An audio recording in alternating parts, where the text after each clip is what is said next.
Hi, Jean Schnupp here. Welcome to another of the new Savvy Sightseer video vacation series. Today we are off to the Republic of Ireland. I've been lucky to have family in Ireland and so the opportunity to visit several times. There's no tour guide better than family members who want to show off their country. But no matter how often I've been back, I've never forgotten the first time I flew in. What struck me most then was the unending shades of green. There is no Crayola box that could hold them all, and it's no wonder it's called the Emerald Isle.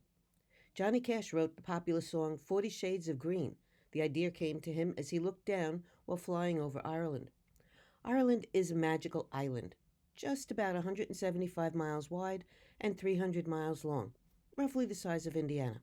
It is packed with beauty, isolated moors, bustling cities, coastal towns, and thousands of years of history, and just as many myths, legends, and stories. As someone who is mostly Irish, I don't want to hear any snickering about our legends and superstitions. From Dublin to Bunratty, the Republic of Ireland's sights are as varied as its many shades of green. We're going to start today with an incredible sight that even frequent visitors to Ireland are not familiar with. Then we'll swing through Dublin before branching out for the Midlands and a stop off at my absolute favorite tiny town. Then we'll finish with the amazing views along the Atlantic seaboard. So, with the wind at your back and the sun shining warm upon your face, let's tour the Emerald Isle. In the Boyne Valley near Ireland's capital city, Dublin, you find Newgrange. It dates back over 5,000 years to about 3200 BC, which means it's older than Stonehenge and the Great Pyramids of Giza, and yet so few people I've met know anything about it. Newgrange is a large circular burial mound, about 250 feet across and 40 feet high, and covers a little more than an acre. Newgrange was discovered, excavated, and restored between 1962 and 1975. Fans of the Celtic Woman might recognize the name as the title of one of their songs. Newgrange is considered the finest example in all Western Europe of a tomb known as a passage grave. That's a burial chamber reached by a long, straight passage lined with stones. It is ringed by 97 large curbstones, the most famous of which marks the entrance under the roof box. It is about 10 feet long and 4 feet high. What makes it so distinctive is the unusual triple spiral etchings, and that qualifies it as Europe's largest and most important concentration of prehistoric megalithic art. No one is quite sure what is behind these spirals. Some speculate it represents an ancient Celtic symbol. The Irish are big on the power of three, and the three-circle Celtic spiral knot is one of the very oldest Celtic designs. They could symbolize the forces of nature, like water, fire, and earth, or possibly phases of life, birth, life, death, or past, present, future.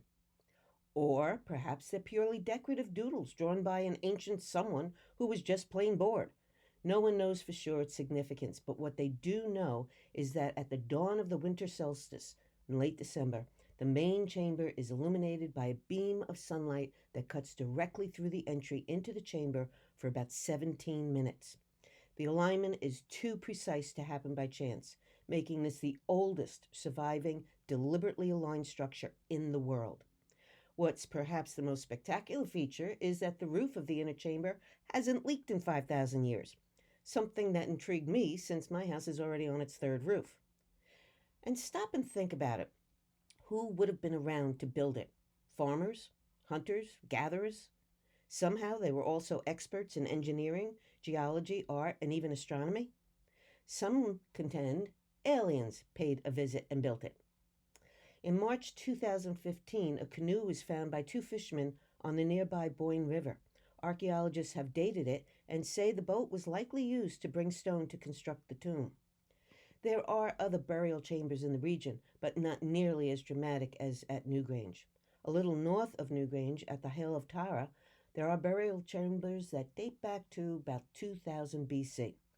The Hill of Tara played an important role in Celtic history. For centuries, it was the meeting place or seat of the High Kings of Ireland. This pillar of rock, called the Stone of Destiny, was key when new Irish kings were crowned.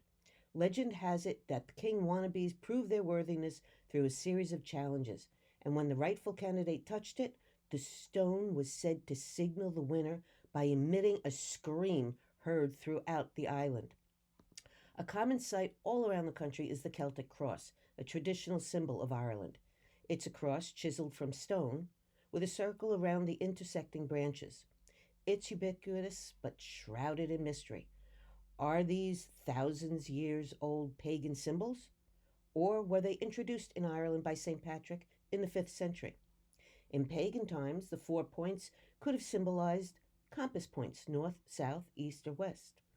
Or maybe the elements of nature earth, wind, fire, and water.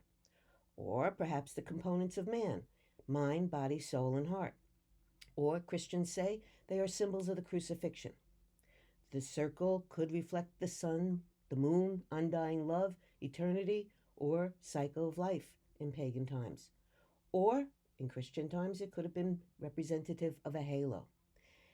It could also be as simple as a stabilizer for the structure, or just simply pretty to look at.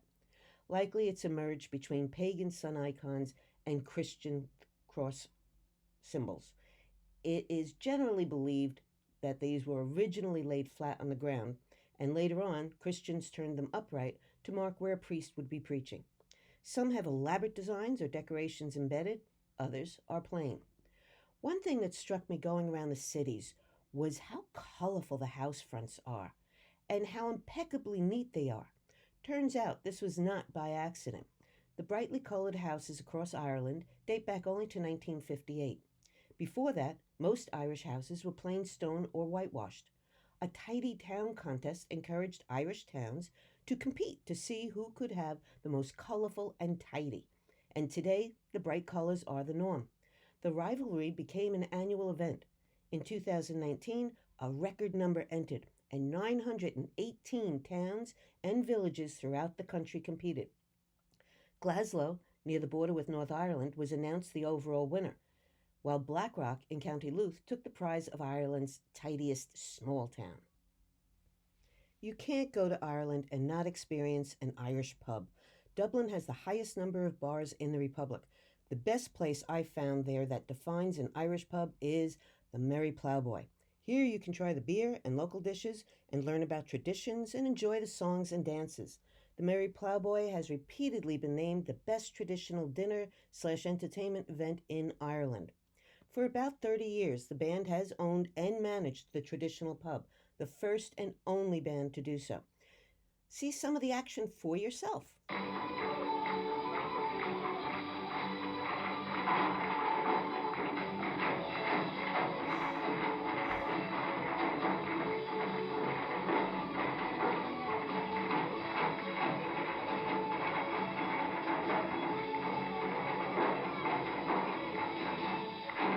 During British occupation, the Irish weren't permitted to practice their own cultural traditions, their dance, they weren't allowed to play their own music or speak even the Irish language. The Irish figured they could still get away with dancing as long as their upper body didn't appear to be moving. That led to step dancing. So if a member of the British authority glanced into a window of a bar or house and saw someone bopping about the place with stationary arms, it would seem as though the person was just walking and not dancing.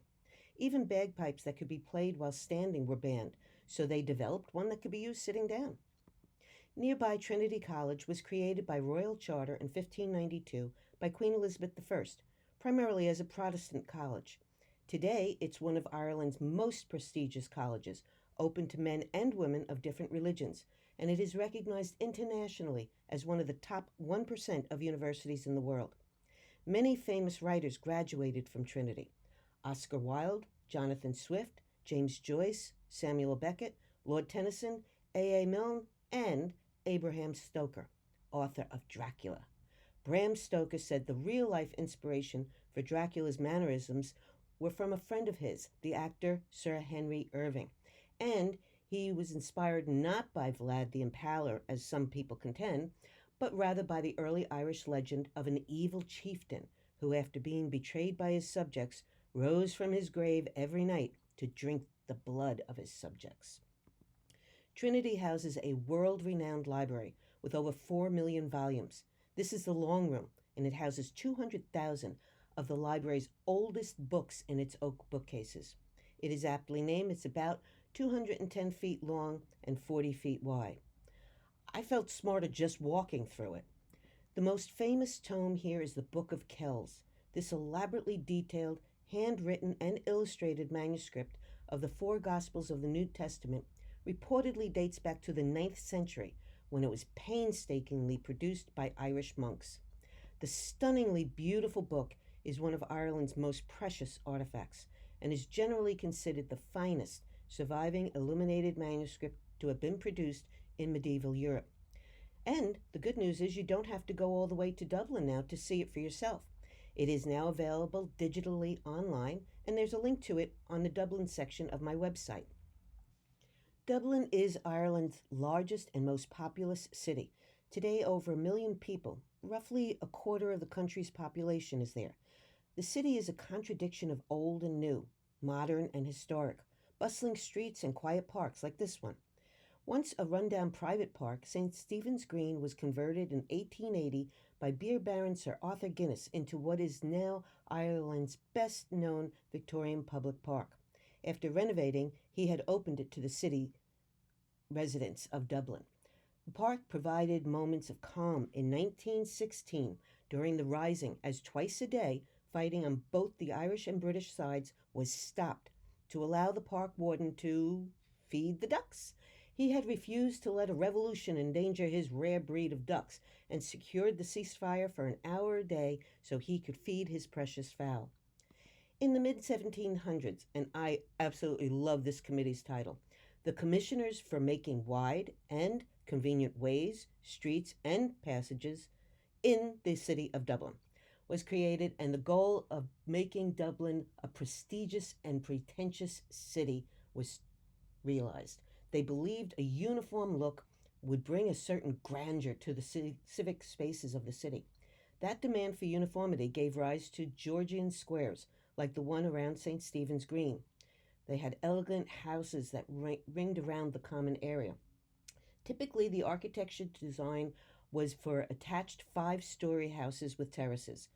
These were lived in by British aristocrats, and while they were almost exactly the same on the outside, inside the owners could do what they wanted, and some had magnificent ceiling plasterwork, ornate fireplaces, and staircases. Outside, the only way to set themselves apart was to be able to paint their front doors in lively colors or add ornate knockers, elegant fanlights, and wrought iron boot scrapers near the entrance. Drawn by the colorful entryways in 1970, an American photographer took pictures of them to make a collage for himself. His friend, Joe Malone, liked it and wanted to hang it in his Irish tourism office window on St. Patrick's Day, where parade goers could pass.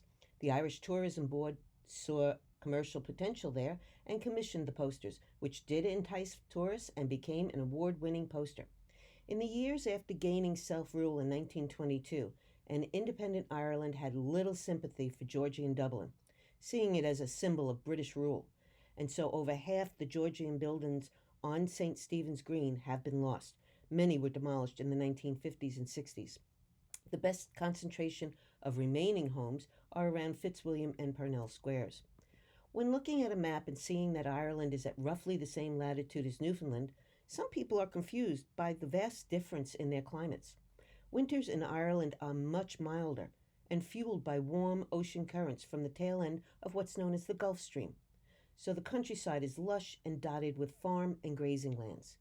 The temperate weather gives it magnificent growing seasons, which provides uniquely fertile grazing fields that produces rich cow's milk for a very tasty and creamy butter and cheese. Despite knowing about the Gulf Stream, I was still surprised to see palm trees in my ex-husband's cousin's yard. Cabbage palms are able to thrive in Ireland because of those warm ocean currents. Cousin Carol definitely has a green thumb, and her yard is typical of an Irish garden. They are low in maintenance and fuss, but big on color and diversity. My mother-in-law had a beautiful one in her yard in Nassau County here. I tried, but mine just turned out looking like a bunch of weeds. To see the best of Ireland's gardens, you have to visit Power's Court. Richard Wingfield, a 16th century English-born army officer, was rewarded for his success in crushing an Irish rebellion. He was given the title of Viscount and the roughly 40-acre Power's Court estate, along with its 14th century castle. The title died with him, but the family was able to keep the land. A descendant, coincidentally also a Richard, was re-awarded the title and set about to make his mark and assert his position as one of importance in society. He transformed the medieval castle into a grand 68-room mansion. He completed it in 1741. In 1961, the estate was sold by the ninth Viscount to Ralph Schlesinger, the head of the wealthy sporting goods family. Wendy, Ralph's daughter, later married the 10th Viscount, so the house and Viscount line are still connected. The manor was completely gutted by fire in 1974 and sat as a shell until 1996 when it was fully restored. Powis Court has been named one of the top 10 houses and mansions worldwide by the Lonely Planet Guide. Fortunately, the inside had been used before the fire for the Ryan O'Neal movie Barry Lyndon, which lets you actually see what it had looked like in all its glory. Today, it is largely used for offices and shops, and as a popular movie backdrop and catering venue. Powis Court has a stunning view of Sugarloaf and the Wicklow Mountains. The estate is still owned and run by the Schlesinger family and now totals about 47 acres, much of which are devoted to different types of gardens: formal walled gardens, shaded ponds, and this Italian-style garden, which is highly stylized but markedly functional. It has certain key elements: the patio, the flower beds that are bordered by hedges, superb sculptures like the winged horse at the end of the walk, and a pond or water element. The landscape here is a sprawl of careful design to showcase man's control of nature. The terraces from the house to the lake took about 12 years to build, with over 100 laborers. National Geographic has named Powis Court as the number 3 best garden in the world. It also has the longest herbaceous boardwalk in Ireland, with over 700 varieties of herbal and other perennials. My favorite type of garden on the estate is the Japanese garden. This is a place of subtlety, one of contradictions and imperatives. It is designed in a series of circles. The concept behind each of these circles is when working your way inwards, we discover our inner selves. Working outwards and upwards, we gain greater knowledge of the world around us. The pathway is symbolic of the journey through life, and even specific stones in the path may have meaning or purpose. A much wider stone set across the path tells you to put your feet there and stop and take a look at the view. A gap in the hedges gives you a glimpse beyond to the outer world. Raked gravel signifies water. There's also a real stream. The sight and sound of its inexorable flow are there to remind us of the relentless passage of time. A bridge often crosses the water, symbolic of moving from one world into another. The Powis Court waterfall is Ireland's highest at almost 400 feet, and this was the main draw for Schlesinger. He wanted his own waterfall. I found this to be the perfect setting in which to enjoy a spot of Irish tea and scones. This is Jerpoint Park Farm in Kilkenny. While lamb stew is the national dish of Ireland, sheep also played an important part in the Irish economy and culture for their wool. The Irish knit sweater is a distinctive cream-colored, heavy sweater, originally developed on the Aran Islands on the west coast. Each part of the design told a story and was distinctive to the region. Fishermen's ropes stitches signified a fruitful day at sea. The diamond stitch was for the small fields of the islands and a wish for success and wealth. The zigzag stitch, or half diamond, represented the twisting cliff paths on the islands. The Irish wool industry was at its peak in the 17th and 18th century, but there are some mills still around, such as Cushendale near Kilkenny, that our family operated and have been for over 200 years. In brilliant contrast to Ireland's greens is gorse, bright yellow shrubs that can be found in roughy grassy areas, along walls, and in many fields. Its flowers are edible, though their thorny stems present a challenge to gathering them. The flowers have a light coconut aroma and an almond taste. They are used to make tea and yellow wine, and the buds can even be pickled in vinegar, then used as capers in salads. And for even more contrast, there are these big, bleak-looking fields. These are peat bogs, fossilized earth harvested as an important source of fuel. They have also been excellent preservers of anything that happens to have been in them. Some mighty strange things have been found in these: a 1,000-year-old book of Psalms, an oak barrel weighing 77 pounds and full of well preserved 3,000-year-old butter. And then there's the body of a man who died somewhere between 362 and 175 BC. This little town was made popular through song. Bing Crosby's Christmas in Killarney. It's a picturesque town and a popular stopping off place for people visiting the Ring of Kerry. That's a 111-mile tourist route through southwest Ireland. But it has plenty of beauty in its own right. A short walk from the town centre takes you to Killarney National Park. Ireland's oldest national park covers about 26,000 acres. Along the way, you'll pass the elegant St. Mary's Cathedral. Construction began in 1842, but was interrupted by the arrival of the Great Famine, during which time the partially built cathedral was used as a shelter for the sick and dying. It was finally finished in 1912. Also in Killarney National Park is Ross Castle, a 15th century tower and keep believed built by one of the O'Donoghue Ross chieftains. It is considered a typical example of the stronghold of an Irish chieftain during the Middle Ages. The castle sits on the edge of Lower Lake. Legend holds that Clan Chief O'Donoghue was somehow sucked into the lake along with his white steed. The two of them reportedly sometimes ride again on the first day of May and make a circuit before disappearing again into the lake. A herd of rare red deer has its home in the national park. Red deer are Ireland's largest land mammals and the only native deer species to Ireland. They are believed to have had a continuous presence in Ireland since the end of the last ice age. There are only about 700 of them left, and so now they are a protected species. Also in the park, you'll see a typical thatched cottage. This one is now a tea room. For an extensive taste of life in bygone eras, my favorite little town of Bunratty near Shannon Airport has that covered. The beautifully restored 15th century Bunratty Castle is billed as the most complete and authentic medieval fortress in Ireland. Inside, Bunratty Castle is beautifully appointed and the rooms fully restored. We have a fake medieval times restaurant, but they have the original experience of mingling with the lords and ladies of the day over a 4-course dinner in the castle's immense banquet hall, amid the lilting tunes of Irish medieval and traditional songs. Here, have a listen.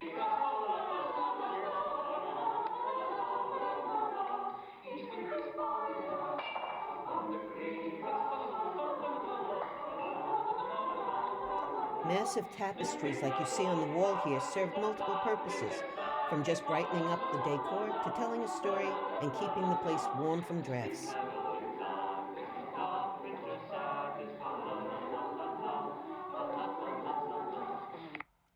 Adjacent to the castle is a recreated 19th century village like our old Bethpage, where life goes on much as it did 200 years ago with well-informed actors and historians. You find some homes were very different from today's, like this byre dwelling that was occupied by both humans and their cows. Milking cows needed to be kept indoors when it got too cool at night for them. So it may have been a bit smelly, but I guess it was quite a short work commute the next day. Bunratty means bottom or end of the Ratty River, which flows alongside the castle on its way to join the River Shannon, Ireland's longest river. This inn, next to the river, was also a toll collecting place, and innkeeper Nellie ran both operations. Legend has it that when she was asleep one night, she envisioned a recipe for a new whiskey and subsequently developed one of Ireland's best-loved secret brews, poteen, like Irish moonshine. She made it in a still in the woods. It was said to have healing powers, provided virility and energy. But it was eventually banned because its alcohol content was roughly double standard spirits, between 80 and 90%. A reduced alcohol content version is today made at the town's distillery. One of the most beautiful pieces of shoreline can be found on Ireland's western coast. Here, the cliffs of Moher, with a peak of about 702 feet, stretches like fingers from 5 miles along the Atlantic. At the cliff's highest point is O'Brien's Tower. It was built in 1835 by Cornelius O'Brien, a descendant of one of the last High Kings of Ireland. He planned it as a viewing point and party place. But he didn't take some things into account, like the blasting storms off the Atlantic or the buffeting winds and that potential 700-foot drop for his partygoers. So he moved the parties inland to another castle. But O'Brien saw the tourism potential and opened the tower to attract Victorian visitors. His care and expense made the Cliffs of Moher accessible, safe, and attractive to visitors, and made him popular with his tenants, whom he kept working when little else was available before and especially during the famine. He was less popular, though, with the other landlords. Records indicate that he said that they should waive rent for their tenants and suggested they buy bread for their families to eat. The Cliffs are said to be featured in more films than some movie stars. Some you might recognize them in are Harry Potter and the Half-Blood Prince, Robin Hood, Prince of Thieves, Sense and Sensibility, and The Princess Bride. The Cliffs of Moher are consistently at the top of Ireland's most visited places, and I believe that's deservedly so. They are also a popular nesting place for about 30,000 pairs of birds. This spot in Ireland is popular with a creature less associated with the country.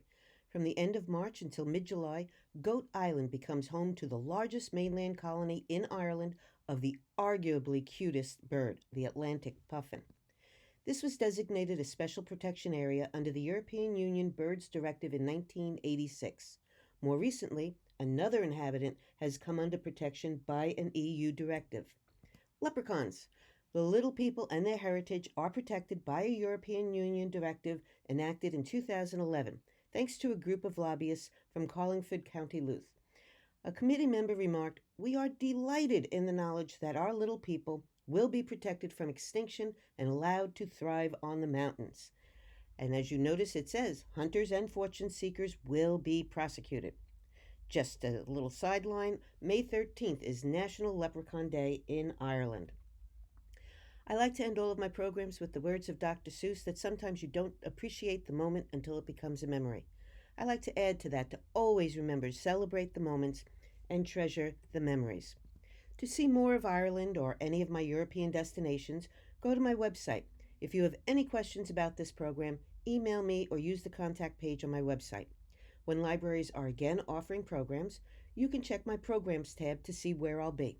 Until then, visit the library site for more video vacations by Savvy Sightseer. Stay healthy, stay home. I'll leave you with an Irish blessing. May good and faithful friends be yours wherever you may roam.